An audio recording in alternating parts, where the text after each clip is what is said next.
안녕하세요. 반갑습니다. AP투자연구소의 전문가 이정열입니다. 자, 금일은 11월 16일이고요. 현재 시각은 4시 25분을 지나고 있습니다. 자, 지금 보실 종목은 두산중공업입니다. 중공업이고 코드번호는 034020입니다. 코드번호 034020 참고하시고, 두산중공업이 오늘은 조정을 좀 받는 그런 모습을 좀 보여줬어요. 지금 시장의 관심 자체가 반도체 쪽으로도 완전히 이동을 하는 그런 모습을 좀 보여줬습니다. 완전히 삼성전자가 오늘 4% 고가가 5%까지 올라가는 모습을 보여주면서 시장의 수급 자체를 완전히 빨아당겼습니다. 외국인들도 역대 엄청난 그런 매수세를 보여주고 있는 상황이죠. 외국인들의 수급이 거의 삼성전자로 가지 않았나, 그런 생각을 좀 해볼 수 있을 정도로 엄청난 그런 매수세가 들어와줬습니다. 그래서 대부분의 종목들, 지금까지 그동안 삼성했던 종목들이 어느 정도 차익 실현 흐름도 나와주면서 이제는 좀 반도체 쪽으로 수급이 좀 옮겨갔다. 그런 부분들 좀 말씀을 드릴 수 있을 것 같고요. 일단 뭐 삼성전자를 제가 브리핑을 좀 드리고 있기 때문에 삼성전자 이전부터 계속 드렸던 종목이기 때문에 한번 찾아서 보시면 좀 도움이 되실 겁니다. 자, 그리고 일단은 오늘 좀 뉴스가 좀 나와줬어요. 이거 간단하게 좀 이때까지 좀 말씀을 좀 드릴 텐데, 실탄 3조 만들면 위기 끝인다. 그건 아니다. 이게 11월 5일에 기사가 나왔던 건데, 우리 뭐 해상풍력이라든가 해상풍력, 그리고 뭐 수소, 그리고 뭐 이렇게 또 있었죠. 뭐 엔진, 그리고 뭐 그런 부분들, 이런 부분들에서 있었는데, 수소는 실탄 3조를 만들어도 결국엔 내용이 재무에 대한 미래 산업에 대한 그런 성장성, 그런 안전성들을 좀 확보를 해야 된다. 그런 내용들의 기사거든요. 근데 이 기사가 제가 말씀드렸던 부분이 거의 다 제가 말씀드렸던 부분에서 일부분이 좀 나왔던 부분들이에요. 그러니까 돈이 될 만한 계열사를 매수를 됐다, 매각을 했다. 그런 부분에서 두산건설과 알짜배기, 두산인프라코어다. 사실 두산인프라코어 제가 질문이 좀 올라왔었는데, 그 질문까지는 아니고 박 회장 경영 잘못해서 적자 났는데 국민 세금으로 다 때려 맞고 두산인프라코어 매각 철회하라고 가지고 간다 그러면 완전 도둑놈이네요, 이렇게 얘기를 하셨는데, 사실 제 입장은 반대입니다. 저는 사실 두산인프라코가 실적이 잘 나오고 있어요. 잘 나오고 있고, 우리 두산중공업에 배당을 좀 해줄 수 있고 그 재물을 좀 건전화시킬 수 있는 게 두산인프라코라고 보거든요. 이 기사에서도 얘기를 하는 게 그런 부분이에요. 여기 두산 돈이 될 만한 계열사에도 매수를 됐다. 자, 이런 부분이 두산 인프라코. 자, 알짜 계열사가 두산 인프라코다. 자, 매각하는데 성공하면 단숨에 자금 목표치를 달성할 수 있다. 근데 우발 채무를 두산그룹이 떠안기로 결정했기 때문이다. 사실 우발 채무를 떠안기로 하면서 1조 3천억을 팔았는데 1조를 우발 채무로 줘버리면 3천억이 남죠. 남는데 차라리 알짜 계열사 두산인프라코를 가지고 있는 것도 나쁘진 않을 것 같은데, 이 기업 자체가 두산인프라코 자체가 적자를 났는데, 적자가 나가지고 자금을 좀 대줘야 되고 그런 입장은 아니거든요. 오히려 두산그룹이 두산인프라코한테 도움을 받을 수 있다고 봅니다. 그렇기 때문에 지금 우발체불을 감당하기로 했는데 법적으로 검토해보니까 우발체불가 안 되는데, 인프라코 뭐 이런 부분들 제가 계속 말씀을 드렸던 부분들이죠. 그래서 이제 유상증자를 진행한다. 유상증자. 그래서 뭐 유상증자를 차질 없이 마무리되면은 중공업에 투입할 수 있는 자금이 4조 원을 넘어선다. 근데 이거를 여기서 투입할 수 있는 자금이라고 했는데, 이 채무를 갚겠다라고 하면서 이 유상증자를 진행한다라고 얘기를 했어요. 그렇기 때문에 굳이 유상증자를 성공을 하게 되는 것 같은 경우에는 인프라코어를 매각을 할 필요가 있을까? 우리 3조 3천억 원인가 이렇게 갚으면 되는 건데, 좀 그 초과 달성을 할 필요는 있을까? 약간 그런 생각이 들거든요. 그렇기 때문에 굳이 두산 인프라코를 안 팔아도 될 것 같은데, 굳이 판다고 하면은 뭐 제가 뭐 어떻게 말씀을 드릴 그건 없겠지만은. 자, 그리고 이런 요인들이 수소액화 플랜트를 국내 처음으로 생산을 하면서 건설을 하겠다. 수소를 5톤씩 생산을 해가지고 전국으로 좀 그 유통을 시킨다. 그런 계획으로 수익성이 좀 개선될 수 있는 부분들. 자, 이런 부분들이 좀 그 신의 한 수였다라는 부분들 설명을 좀 드렸었고요. 영업이익이 작년 대비해서 조금 증가되고 있는, 지금 좀 개선이 되고 있는 그런 모습을 좀 보여주고 있어요. 수주가 좀 증가되고 있기 때문에, 그렇기 때문에 3분기 영업이익이 조금 증가되고 있다. 그리고 수소핵화 플랜트 뭐 이런 부분들도 있고, 뭐 유상증자도 이런 부분도 있고, 그러니까 뭐 크게 재무적인 부분에서는 걱정을 안 하셔도 될 것 같다라는 말씀 좀 드릴 수 있도록 하고요. 두산중공업에 두산이 유상증자를 참여를 하겠다라고 얘기를 했습니다. 자, 이게 또 제가 이전에 계속 정리를 드리면서 말씀을 드렸던 부분들이죠. 자구안에 참여를 하면서 2조는 확보를 했는데 1조 2천억 원, 이전에는 3천억 원이었다가 2천억 원으로 줄었어요. 근데 이 금액이 너무 많다. 금액이 너무 컸다. 자, 이 부분을 좀 말씀을 드릴 때 어떻게 말씀을 드렸냐. 우리 시가총액이 며칠 전까지는 4조였는데 지금 조금 내려와 가지고 3조. 3조 8천억 원, 3조 7천억 원. 이때 당시에 그랬었거든요. 3조 5천억 원. 막 이렇게 됐었는데 유상증자를 1조 2천억을 한대. 그러면은 이거 3조 시가총액 대비해서 너무 비중이 너무 높다. 1조 2천억 원을 개인들한테 투자를 받겠다. 재무의 채무를 상환하는 목적으로, 이게 금액이 될까? 약간 그런 것들이, 근데 물론 시세 차익이 나면은, 그만큼 시세 차익이 난다 그러면은 유상증자를 참여를 해가지고 시세 차익을 좀 낼 수 있는 부분들이니까 긍정적이죠. 그렇기 때문에 시세 차익을 내야 되는데, 이때 당시에 권리락은 됐는데, 야, 이 상황에서 좀 못 올리는 것 같으면 유상증자 나가리다. 여기서 더 올라가야 시세 차익을 내면서 1조 2천억 원이라는 금액이 너무 크다. 이 부담 너무 크지 않냐. 이렇게 얘기를 말씀을 드렸는데 두산이 참여를 한다네요. 근데 유상증자 참여를 하면은 돈은 1조, 이렇게 되면 또 1조 2천억 원 유상증자 받아가지고 채무를 상환하겠다라고 얘기를 했는데, 두산에서 채무를 상환할 돈을 유상증자에 참여를 해서 돌린다는 얘기인가? 무슨 말인지 이해되시려나요? 그러니까 두산중공업에 유상증자를 해가지고 두산이 채무를 갚겠다, 뭐 이런 부분들 얘기를 했는데, 두산중공업의 채무를 지금 산업은행에 갚아야 되는데, 그 돈을 가지고 두산중공업의 채무를 갚겠다라고, 재무를 좀 건전하게 만들겠다, 그렇게 얘기를 한 부분입니다. 저희 이런 부분에서 어떻게 해석을 해야 될지 모르겠는데 좀 난감하네요, 사실. 좀 긍정적일지. 부담은 줄었다는 건 알겠는데, 내가 내 돈 가지고 내가 그렇게 하겠다. 산업은행의 그 자구안도 다 진행이 되지고 않고 있는 그런 상황인데, 약간 그런 부분들이 좀 의아하긴 합니다. 그래서 떨어진 건지 모르겠는데 좀 의아하긴 해요. 두산이 참여하면서 두산중공업의 유상증자 실패에 대한 부담을 덜었다. 두산은 돈솔로스, 모트로 사업부, 두산타워 등의 계열사 자산 매각을 진행하면서 유상증자 대급 마련에 총력을 기울였고, 결과는 유상증자 대급 확보에 성공을 했다.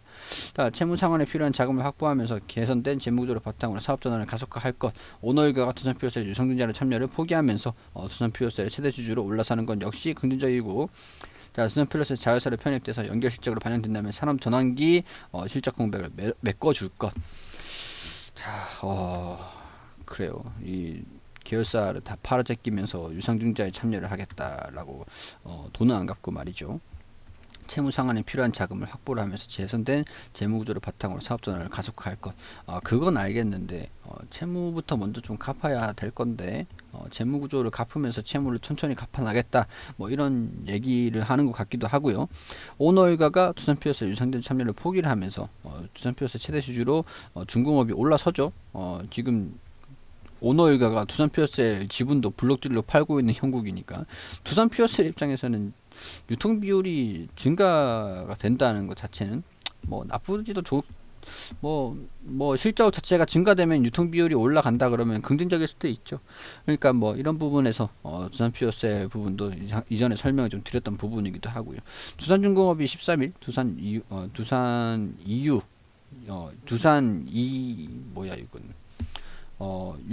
유상증자에서 2,404원을 출자하기로 의결 했다, 공시를 했다. 앞서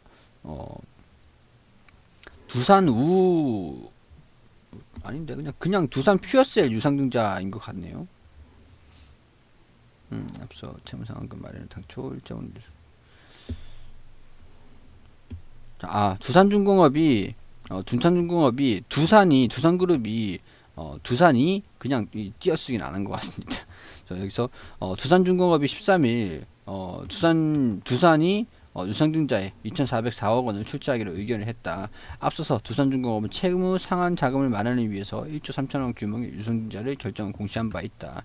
자, 이런 부분들. 그러니까 두산중공업이 1조 3천억 원, 지금은 정확하게 뭐 반올림에서 3천억이고 1조 2천 얼마입니다.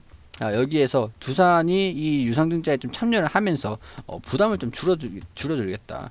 근데 뭐 몇천억, 2천억 수준에 비해서는 좀 많죠. 그렇기 때문에 뭐 우리 사주 해가지고 해도 적어도 8천억에서 9천억은 더 확보를 해야 되는데 9천억까지는 뭐 지금 할 수도 있을 것 같기도 하고요. 부담은 좀 줄어들었다라고 할 수 있는데 그 자금이 모트롤이랑 두산타워랑 다 매각을 한 자금을 쓴다고 하니까 그게 조금 좀 아이러니하긴 하네요.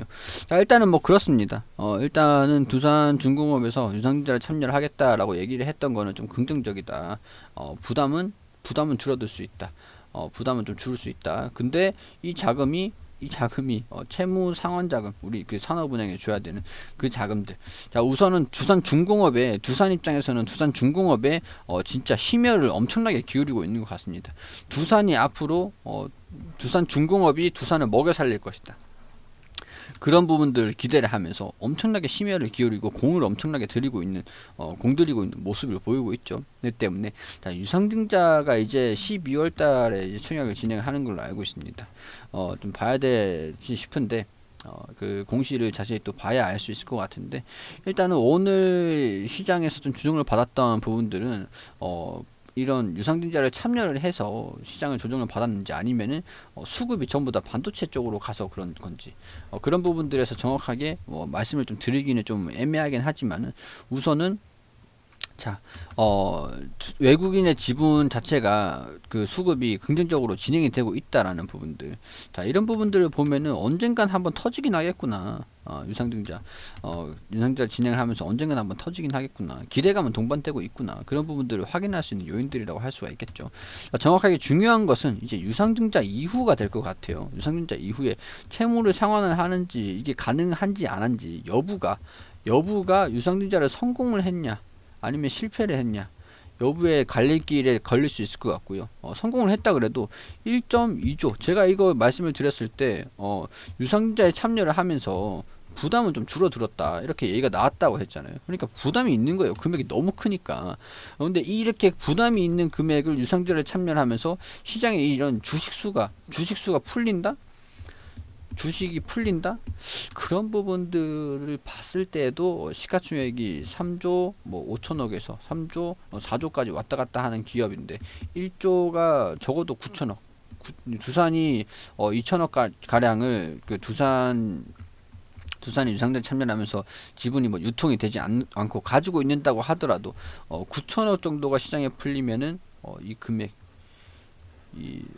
뭐 조정을 좀 받을 수도 있는 요인이기도 하겠죠. 근데 이런 것들이 유상증자가 성공을 하느냐, 또 성공을 해가지고 이 금액을 확보를 했다라는 것에 자축을 하면서 주가가 또 올라갈 수 있는 요인도 있을 것 같아요.